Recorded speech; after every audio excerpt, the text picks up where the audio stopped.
The first night with the Duke episode 3 की ending में हमने देखा कि सारे यंग लड़की और लड़के मिलके यहाँ पे ट्रेजर हंट का गेम खेल रहे होते हैं, जहाँ पे स्योनचक, ली बियॉन, यूनही और सब जने होते हैं। वहीं स्योनचक प्लान कर रही होती है कि कैसे भी प्रिंस की तरफ जो है यूनही को आकर्षित किया जाए, क्योंकि यूनही तो असली मेन लीड है और वो उसके लिए बहुत सारे पेटल्स बरसाती है उनके ऊपर, लेकिन प्रिंस उसकी तरफ आकर्षित नहीं होता। इवन वो चूहा पीछे छोड़ देती ताकि यूनही गिर जाए और ली बियॉन यानी प्रिंस उसे बचा ले, लेकिन वो उसे नहीं बचाता। वो हाथ आगे बढ़ाता है, लेकिन वो सिर्फ अपनी तलवार उठाने के लिए हाथ आगे बढ़ाता है, वो यूनही को नहीं उठाता। और ये सब छुप छुप के जो है वो स्योनचक देख रही होती, तभी उसका पैर लड़खड़ा जाता है और वो मिस्टर जंग की बाहों में जाके गिर जाती है। स्योनचक जो है वो मिस्टर जंग के प्रति अट्रैक्टेड तो है ही। इसके बाद ये सब ड्रिंक्स पार्टी के लिए जाते हैं और प्रिंस के बार बार टोस्ट रेस करने के बावजूद भी कोई भी ड्रिंक नहीं कर रहा होता। तभी स्योनचक को आइडिया आता है, क्यों ना मैं कॉकटेल्स बना के गेम खिलाऊँ और सबको पिलाऊँ। वो कॉकटेल्स बनाती है और कई सारी ड्रिंक्स बनाती है और पेनल्टी ड्रिंक जो है वो मिस्टर जंग के हिस्से में आती है, जिसको यूनही पी जाती है।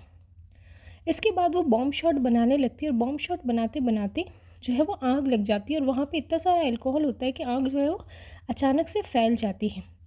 इस चक्कर में ली बियॉन यानी प्रिंस जो है वो सिंचियोक को बचाते हैं, जबकि यूनही को मिस्टर जंग बचाते हैं और दोनों को बचा के बाहर लाते हैं। इन सब हादसे के बाद जो प्रिंस जो है वो स्योनचक से और भी ज़्यादा इम्प्रेस हो जाता है और कहता है, तुम मेरी ब्राइड बनने के लिए एकदम क्वालिफाई करती हो। स्योनचक कितना भी अवॉइड कर ले, वो प्रिंस से की मोहब्बत से दूर भाग ही नहीं पाती है। नेक्स्ट एपिसोड में हम देखेंगे कि प्रिंस अपनी शादी का ऐलान करने के लिए स्योनचक के पापा के पास पहुंच जाते, लेकिन उसके पापा शादी से इनकार कर देते और कहते, मेरी बेटी अभी शादी के लिए रेडी नहीं है और मैं उसे फोर्स भी नहीं करने वाला हूँ।